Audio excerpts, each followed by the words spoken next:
It was good. What's good? We back. Triple P Paul Pickett podcast. You know how I do. Before we get started, hit that subscribe button in that right hand corner. Let me get my pillow situated. Kick up my feet.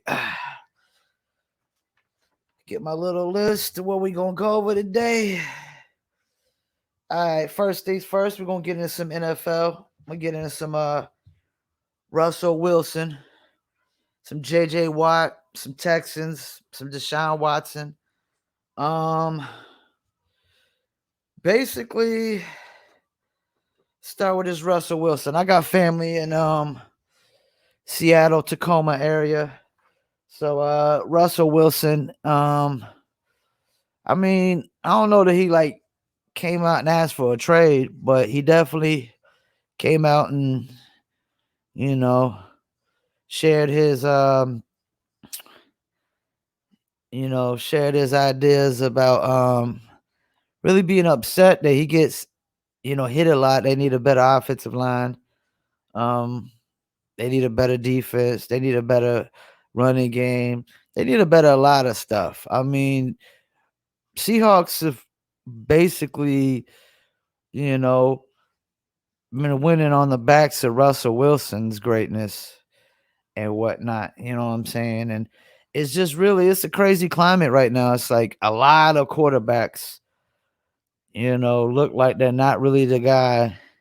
And that's the thing. Teams are getting so desperate nowadays. It seems like to find their quarterback, their franchise quarterback, that guy that you're gonna have for 10 years or whatnot. They're just getting so desperate, man. I don't know what that is, but I don't know. I don't think Russell Wilson really leaves.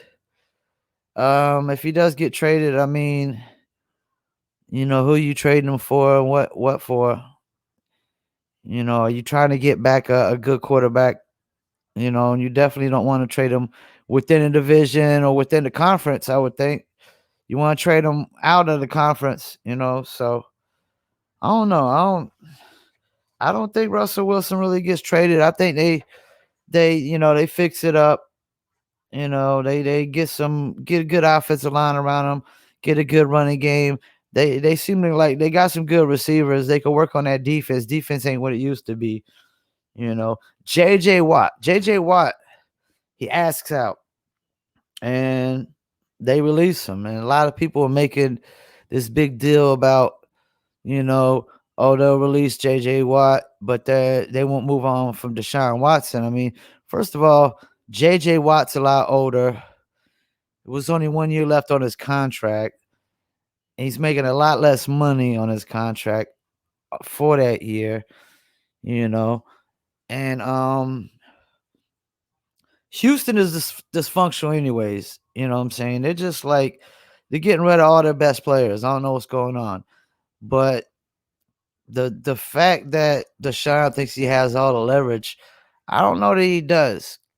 And I kind of got this issue where I know like they keep telling dudes like, oh, get your money first and then decide what you're gonna do later. But this idea, that you just sign extensions with teams, sign contract agreements and just back out of them, months later, man, this stuff's bogus, man. It's so lame, man. It's like a slippery slope to be going down in the business world because it just goes to show that you're not a man of your word when you sign a contract and then months later you don't want to honor it, man. That's how I look at it.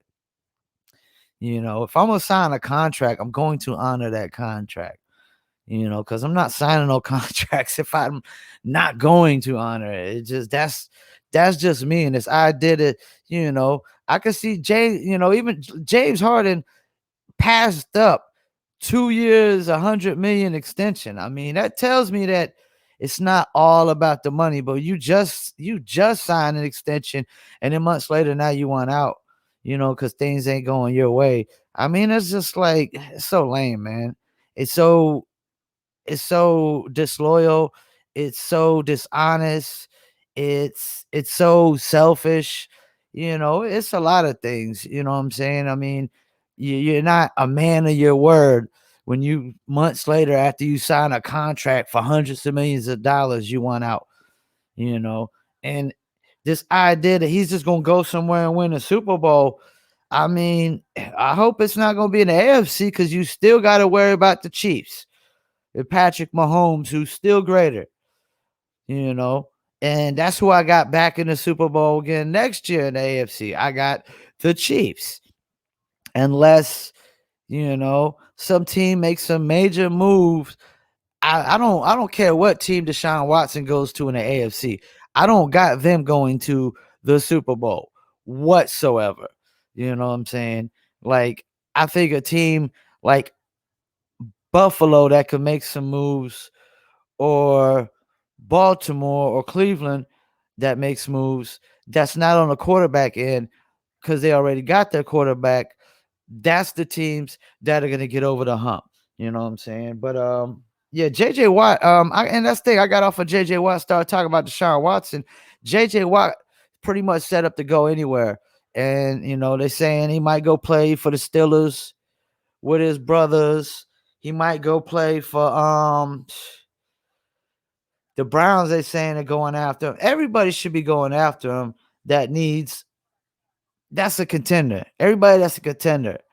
I mean, who doesn't need a Seahawks, 49ers, Packers, Bears, Browns, a lot of teams, Ravens, there's a lot of teams. This is all about who can afford them, and what is he really looking for? Is it all about winning, or is it, you know, money and winning, or is it more money than winning? I mean, cuz that's the thing. You know, I've always said, I come from the music business, where I've always said that in the business world, you know, eh, yeah, you got to do what you love, but I would say it got to be 60% money and 40% love. Cuz when it's more about the love and than it is about the money, that doesn't always translate to success in any business. You know, so I always feel like 60% money, 40% love is a good balance. But JJ Watt could pretty much go anywhere. Who's he gonna go to? I don't know. You know what I'm saying? He might want to go play with his brothers. Yeah, really got into the Deshaun Watson. Let's talk about the Texans for a second. I mean, Texans just, they're pathetic, man. I mean, you get ready, your number one wide receiver probably in the history of your franchise. And then now the number one defensive player in the history of your franchise wanted out. And now he's gone. Now the number one overall offensive player in the history of your franchise wants out. That's not a good look, man. It's really not a good look. Like Houston Texans are starting to look like the Browns of the past, the Buccaneers of the past. These teams that were just so miserably pathetic, at the bottom. They're looking like the Detroit Lions, of the past, present, and the future. Because Detroit Lions, as long as I've been alive, Detroit Lions have never, ever been good. They have never been a contender. They might have made the playoffs a few years, but even when they got in the playoffs, they were never going to be a contender. All right, enough with the NFL. Let's get on to the basketball. I want to get into the first topic. I ain't talked no college basketball since I've done this podcast, but I'm talking about Jalen Johnson from Duke. Not only because he quit on his team, because I don't like Duke. I'm a Tar Heel fan. I don't like Duke. But it's like, like Duke tends to get these guys that are just, they're more dedicated to going pro and looking like a high pick than, you know, the program. Like Carolina Tar Heels, we get guys who are dedicated to the program 9 times out of 10. Every now and then you get guys that come in and, I mean, I think one time if we had 2 guys leave as a freshman, and that was Nasir Little just a few years ago. And the other player, I can't even remember his name right now, because they leave so quick. but he plays for the Bulls. I mean, we're not known for having two one and dones or having one and dones. Period. We had our first one and done was like who was it? It was like Brandon Wright and Ed Davis. We've had a couple like Joseph Forte was, you know, 2 years and then left. We're not known for getting a lot of one and dones, and I never heard of a player just quitting in the season, packing it up like that, who was, could play or whatnot. This is just like so pathetic to me. They just quit on a team like that. And just the thing that he's still gonna go number 5. I don't know. You ain't going number 5 when you quit on a team like that. Let me get into All-Star. Do I think we should have an All-Star? I mean, there's a lot of players saying we should have an All-Star, and I've never really gave my opinion about COVID on here, but I will give you my opinion about economy shutdowns. I don't agree with them whatsoever. This idea that you're gonna stop people from making money. No, I don't care what's going on in the world. This idea that you're gonna stop people from paying bills and taking care of you're gonna stop people from taking care of their responsibilities. You're gonna try to control the aspect of us taking care of our responsibilities. And then, when it comes to sending stimuluses, we got to sit there and hear y'all argue and fight and bicker over sending us money that we as Americans pay out in taxes every year anyways, and people have been paying out through the years. Some people have been paying out for decades, you know. So I don't agree with economy shutdowns whatsoever. This idea that you're gonna control the aspect of me making money and taking care of my responsibilities, I ain't with that. That's a problem to me, and that's a that sounds like a war. That sounds like a fight that you trying to stop me from taking care of my responsibilities. That's a problem, man. You get in the way of any man or woman trying to take care of the responsibilities and take care of their kids and their family and pay their bills, which their bills are the responsibilities. That's a major problem and issue for me. So, do I think they should have the All-Star? Uh, I mean, you can answer that for me. I don't believe in economy shutdowns, you know. So, like, business is about making money, and the NBA is a billion-dollar business. I mean, it's easy for NBA players who make millions of dollars to talk about economy shutdowns, and they got enough money to last years. With the average person, we ain't trying to hear economy shutdown. So I don't, you know, if you played it, if the All-Star goes on, hey, cool. If it doesn't, cool. But this idea of shutting things down and stopping people from taking care of responsibilities, take care of their family, I'm not with that. Another thing I want to get into with the All-Star, the votes, man. Like who voted for like Wiggins, Carmelo, Clay, CJ McCollum, Alex Caruso, and Derrick Rose? First of all, Wiggins ain't been an All-Star a day in his life. Come on, man. Just because he's playing next to Steph Curry, that's bogus, man. He ain't been an All-Star a day in his life. Carmelo is too washed up and too old to be an All-Star because he's not. I mean, he's not performing at All-Star level. I never heard of guys coming off the bench getting All-Star slots. I never heard of that such thing. Clay, come on, people. Clay's not even playing this year. Why is he getting All-Star votes? You wasting All-Star votes on that could be used on somebody else. CJ McCollum, I mean, he's out. If he was playing, yeah, All-Star, but he's out. Caruso, come on, man. I like the Lakers. I'm a Lakers fan because I love LeBron, but come on, man. I like the Caruso, but All-Star, come on, man. It's bogus, man. Let's stop. Derrick Rose, he's another one in that Carmelo Anthony, realm. Like, come on, man. Are y'all serious right now? Derrick Rose coming off the bench, like guys coming off the bench getting $250,000 All-Star votes. Get out of here, man. And if there's anybody, there's a couple guys I want to see definitely make All-Stars for the first time. I think Devin Booker would be his first time if he makes it, which he should rightfully. I want to see my man from New York, Julius Randle, get it. He's balling out this year. And my man from the Pistons. Like, I'm doing terrible today. I can't even remember the names right now. Jeremy Grant from the Pistons. He's balling out like crazy this year. You know. Yeah, I want to see those two be like those two definitely, Jeremy Grant and Julius Randle. I definitely want to see All-Star. And there's no doubt in my mind Devin Booker should be All-Star this year. Anthony Davis injury.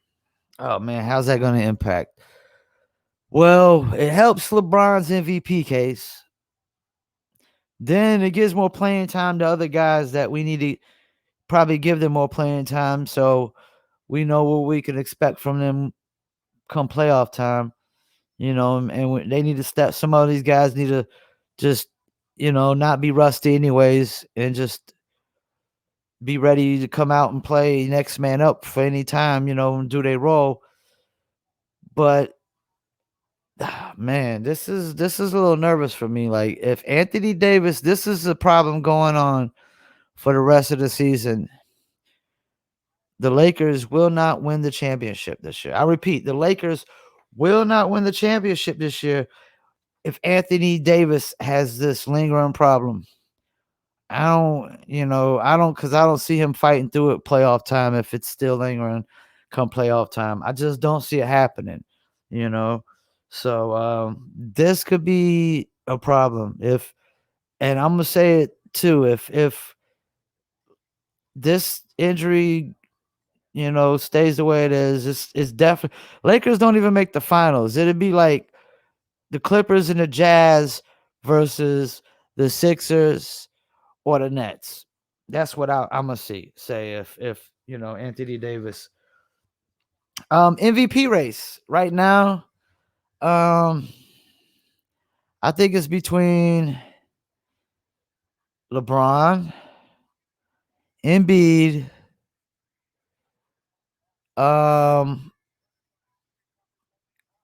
Chris Paul, and Giannis,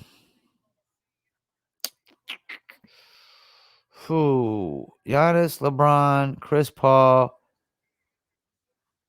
and I know I'm missing somebody. Damian Lillard. To me, that's the top 4 MVPs of this year. And Damian Lillard is being overlooked. Chris Paul is definitely being overlooked. But it's really between LeBron and Embiid.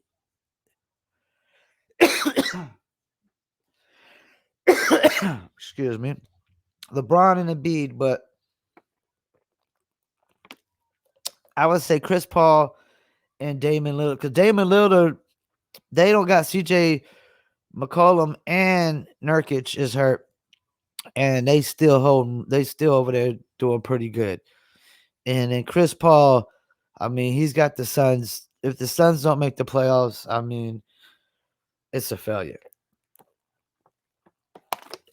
Because he's instantly got them turning around.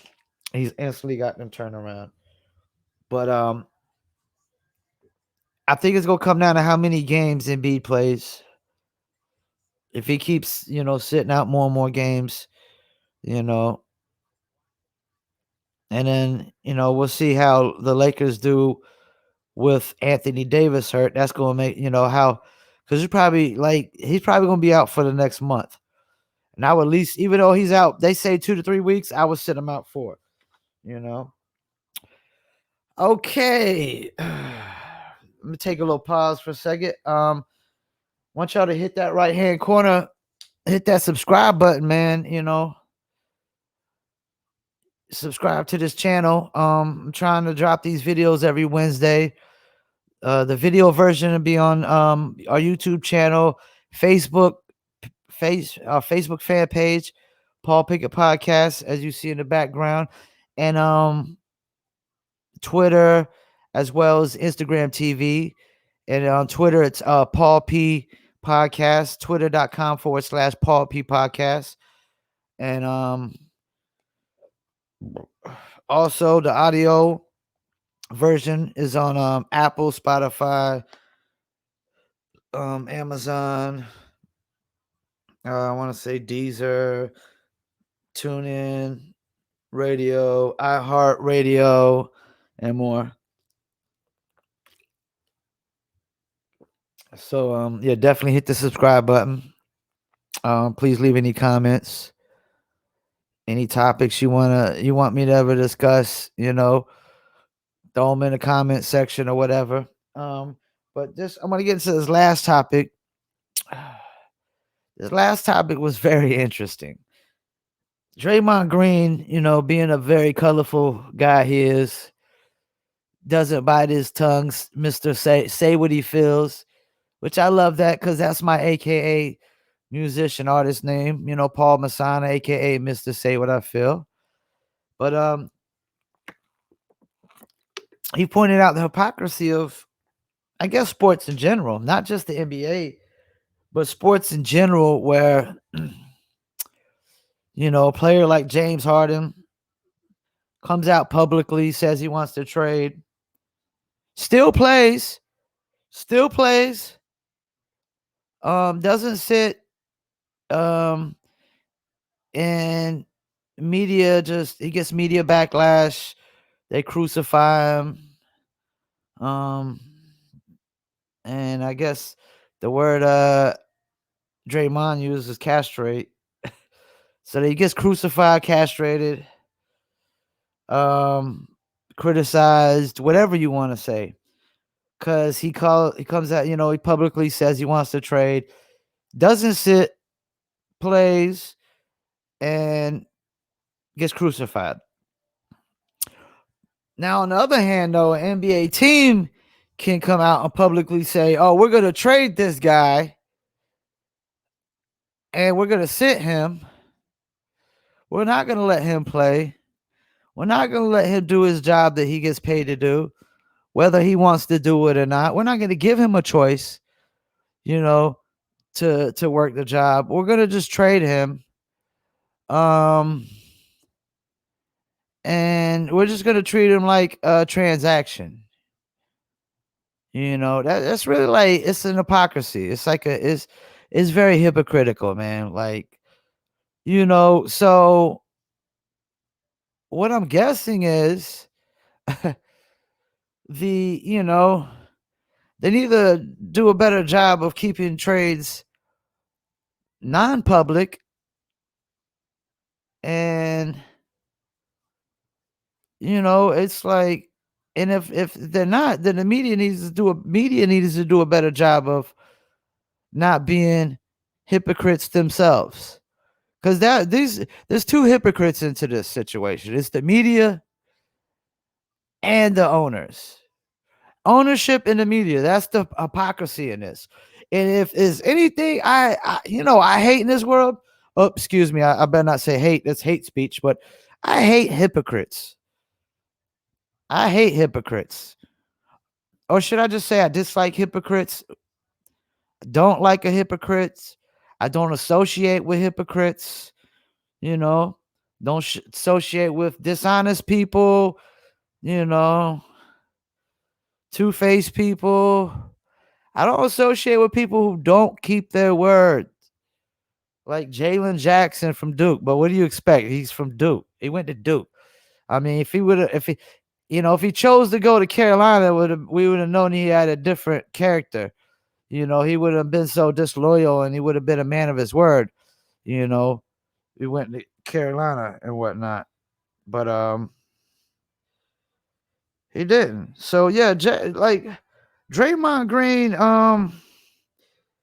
hit this on the nose, man. I mean,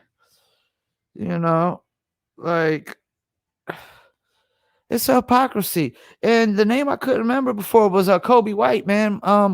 Yeah, Kobe White was one and done. Nasir Little was one and done. But we didn't expect Kobe White, to ball out like he did. Nasir Little was a higher pick at the time, and I guess we underestimated Kobe White was all-time leading scorer in North Carolina high school basketball history, and whatnot.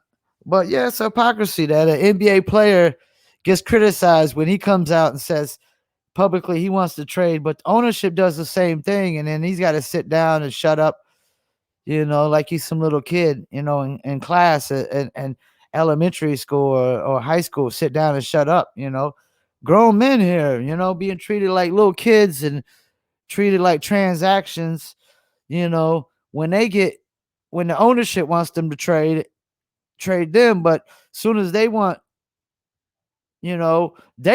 ownership to trade them, it's a whole different ballpark. It's oh you quit on the team, you're disloyal,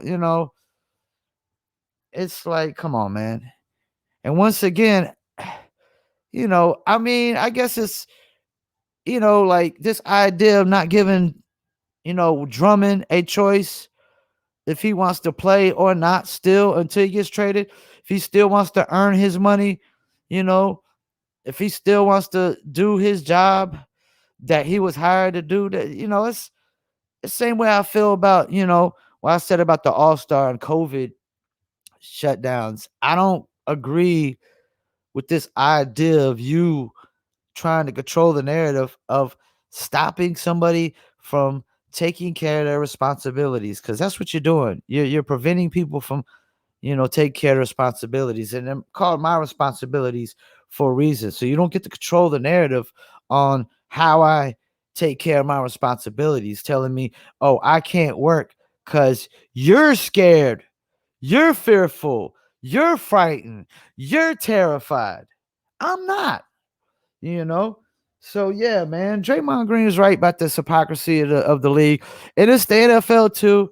NFL is the same. All the sports are like that. A player comes out and says he wants to trade it. Oh, he's giving up on the team. He's villain. He's criticized, crucified, castrated, whatever words you want to use with the C in front of it. You know what I'm saying? It's all of the above. But yeah, so that's how it is, man. I want y'all to hit that subscribe button in that right hand corner. I don't know if there's anything else I should be talking about, but yeah, nothing really more, man. Except LaMelo Ball. I got to. I got to. I mean, every podcast I can. LaMelo Ball. I'm so excited. I've never been so excited for Charlotte Hornets basketball since the days of Larry Johnson and Alonzo Mourning and Del Curry and Muggsy Bogues. Never been so excited. I mean, we were making the playoffs like every year that year. Once we got Larry Johnson and Alonzo, we was making the playoffs. I mean, as far as getting over the hump, yeah, we needed that third all-star. Everybody else was role players. We probably needed that third all-star. But I never been so excited. Charlotte Hornets could make the playoffs. I mean, we literally had our biggest free agent signing ever in the history of Charlotte Hornets with Gordon Hayward. I mean, before that it was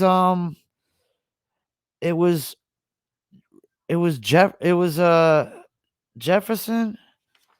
It was something Jefferson, Al Jefferson from the Jazz. I think he became a free agent with the Jazz, and then he came in. That was our biggest free agent signing, and I think we were the Bobcats still then. I think that was before Jordan changed them back to the Hornets. They were still the Bobcats, and he put up double doubles. I want to say for 2 straight years, but the knees went out on him. Which the knees go out or the ankles. That's the worst thing that can happen to a basketball player. It's the worst thing, and I ain't mean to like smirk, because it's not funny. You know what I'm saying? It definitely shortens a career, but that's it's the worst thing. But yeah, I'm excited about my Charlotte Hornets, LaMelo Ball. Um, ever since Scary Terry Rozier got hurt, which was only a few games, they put LaMelo in, and he's been in starting lineup since. And we run a small ball lineup, really. And it's not really even a small ball lineup because, I mean, we got LaMelo playing point, but LaMelo's 6'7", 6'7". I mean, he could rebound very well, you know. So, and I'm thinking Devontae Graham is probably gone at the end of this year. He's not doing too well. Between him and Rozier, he's not doing too well. And we're definitely not moving on from LaMelo Ball. We're definitely going to keep moving on with LaMelo Ball. LaMelo Ball, Terry Rozier maybe could be our backcourt next year. Maybe we need to move on from Cody Zeller, Malik Monk. You know, I would keep Bridges. I would keep PJ Washington, you know, and we need to keep drafting well. And maybe LaMelo could bring some more free agents. And we got Gordon Hayward locked in for however many years. I have to check the contract. But hopefully we got Gordon Hayward at least for 2, 3, 4 years. You know, so let me pull that up real quick. Gordon Hayward contract. You know.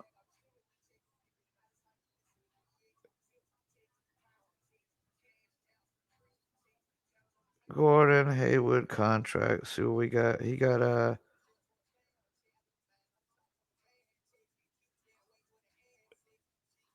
okay, I mean, you know what's crazy? They tried to say he got 4 years, 128 million. They tried to say the Hornets gave him one of the worst contracts ever. But for us, Gordon Hayward has been great. He's been a great, tremendous leader for the Hornets.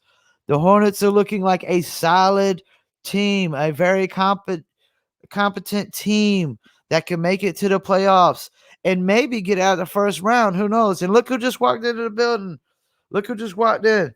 My dog, my little puppy. Come on, puppy. Come on. Come on. Come on. In the building, we got Gia. Knocks over the pillow, steps in. This is my little puppy. Say hey to everybody. Hey, everybody. Once again, I want y'all to hit that subscribe button in that right-hand corner. Also, you could check me out on Spotify, Apple, Amazon, TuneIn Radio, iHeart, Facebook, Paul Pickett Podcast, twitter.com/Paul P Podcast, you know, or you could just Google Paul Pickett Podcast. You know, that's how we do. Also, check out New Litter Apparel for all you dog lovers out there. Newlitter.com. That's newlitter.com. Check out my other websites, PromoPalace.biz, PlanetPlaylist.com, IndieCastle.net. And that's how it is. Once again, I want to thank y'all for tuning in. I'm your host, Paul Pickett, Triple P, Paul Pickett Podcast. Hit that subscribe button. Check out for videos every Wednesday. I'm gonna try to stay on track. You know, it's not easy. Also, run a promo company, you know, 7 days a week. So that's how it is. And I'm out.